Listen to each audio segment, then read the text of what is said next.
Well, good morning, Charmy friends, and welcome to this week's episode of Patio Ponderings. Today, my patio is in by the fireplace, not so much because it's cold outside, but because fire plays such an intriguing role in the reading that we had on Sunday. And so I want that as the backdrop as we think about the role of fire in this story. So we are heading into Advent, and with that, we start to explore some of the stories that lead us to the birth of the Christ child. But in those stories, we are also thinking about some deeper themes around vocation. And today we encounter Isaiah and his vocation and his call. So we were in Isaiah chapter 6, and Isaiah is having this overwhelming yet intimate experience with a God who is so much more than we can even imagine, and everything about this reading is outsized and exaggerated. We have glory and exaltation, and even just the hem of God's robe fills the temple, and there's shaking of the doorposts, and there's smoke filling the room, and these funky little six-winged creatures called seraphs flying around as Isaiah encounters his call.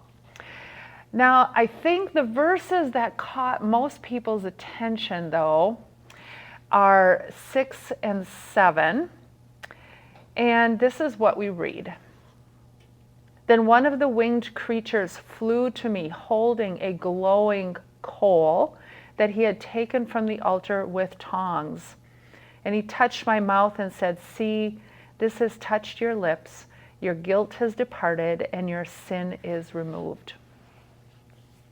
As we read this on Sunday and again last night, Wednesday, the image of this hot coal, so hot that even this divine creature has to carry it with tongs, touching our lips, touching our mouth, I think made us all flinch a little bit and got us all to pondering what is the significance of that? What are we to make of that? So I think first we think of fire as having dual sides, right? So fire can be very destructive, especially when we think of some of the wildfires that have wiped out entire communities and acres of land. But fire also has life-giving properties. So fires are needed to open up seed pods in the forest so that there can be growth. Fire warms us. Fire cooks our food. Fire purifies. So there's a dual side to fire. So I think that's helpful.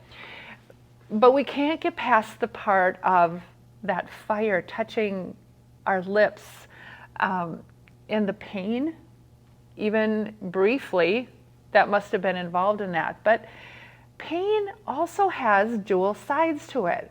Of course, we feel pain when we're injured, when we're hurt, when there's something very wrong with our bodies. But it is often in our healing from those things that we experience pain. So I know quite a few people who have had, or planning knee replacement surgeries. This gets to be really common as we get older.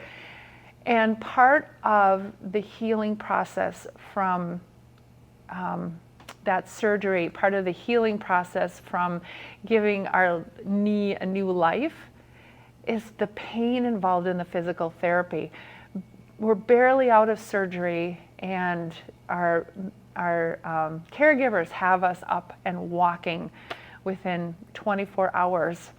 And it can be painful to do the physical therapy, to get up and to get moving so quickly after that surgery. But that pain that we experience is a pain that's going to bring about healing. It's going to help us in the long run. And so as I ponder all of this, I remember that pain has a productive purpose as well. That pain is actually part of the healing process. and not just physically, which I think brings us back to Isaiah and his call. See, all of this is happening in Isaiah's self-recognition of being sinful, of having unclean lips, and of feeling unworthy. And whenever we do that kind of self-reflection, we can feel some pain about that. It can be very uncomfortable to look inside of ourselves and to see kind of the worst of ourselves. And so this pain is from this live coal that eventually makes Isaiah forgiven, takes away his guilt. That is a productive pain in that too.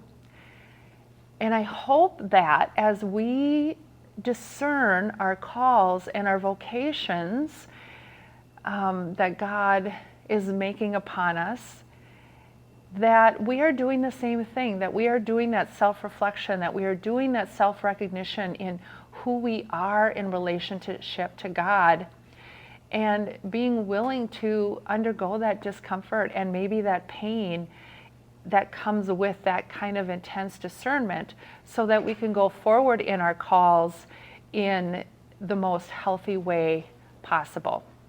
So what do you think? Has there been a time in your life when self-reflection, self-recognition has brought about some pain for you? But has that pain been productive? Has it brought you to a better place? I would love to hear what you have to say. As always, enjoy the sunshine today. Have a wonderful day, and we'll see you on Sunday. Thanks. Bye.